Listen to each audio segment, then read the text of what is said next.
ഈ സമ്മേളനം ഉദ്ഘാടനം ചെയ്തതായിട്ട് പ്രഖ്യാപിക്കുന്നു. ദൈവം നിങ്ങളെ അനുഗ്രഹിക്കും.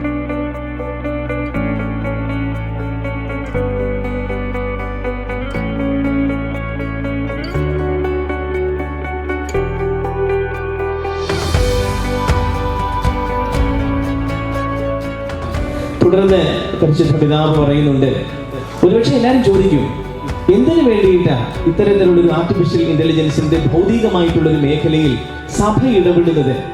അതിന് ഉത്തരമായിട്ട് പരിശുദ്ധ പിതാവ് പറയുന്നത് ഇപ്രകാരമാണ്: church is always and ever ഡയലോജിക്കൽ. സഭ എപ്പോഴും ഈ ലോകത്തോട് സംസാരിച്ചുകൊണ്ട് തന്നെയാണ് സഞ്ചരിക്കുന്നത്. കാലത്തിന്റെ അടയാളങ്ങളെ വായിച്ചുകൊണ്ട് പ്രതികരിക്കേണ്ട ഇടങ്ങളിൽ സഭ പ്രതികരിക്കാറുണ്ട്. നമുക്കറിയാം, അടുത്തിടെ ഉണ്ടായ പല ക്രൈമുകളിലും, സൂയിസൈഡ് പോലെ അല്ലെങ്കിൽ കൊലപാതകങ്ങളിലൊക്കെ ഈ ആർട്ടിഫിഷ്യൽ ഇന്റലിജൻസിനോട് ചോദിച്ചുകൊണ്ട് എങ്ങനെ ഈസി ആയിട്ട് സൂയിസൈഡ് ചെയ്യാം.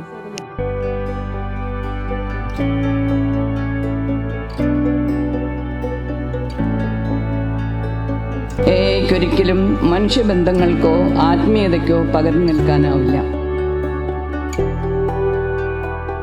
പരിശുദ്ധാത്മാവ് പറഞ്ഞു തന്ന ഓരോ കാര്യങ്ങൾ വെച്ചിട്ടാണ് ഞാൻ ഒരുങ്ങിക്കൊണ്ടിരുന്നത്. പ്രധാനമായിട്ടും പരിശുദ്ധാത്മാവ് പറഞ്ഞ അല്ലെങ്കിൽ എയിലൂടെ കുറച്ചുകൂടി വ്യക്തമാക്കി തന്ന ഒരു കാര്യമാണ് ഈ സത്യത്തിൽ ഉറച്ചു നിൽക്കുക എന്നുള്ളത്, അല്ലെങ്കിൽ സത്യം അന്വേഷിക്കുക എന്നുള്ളത്.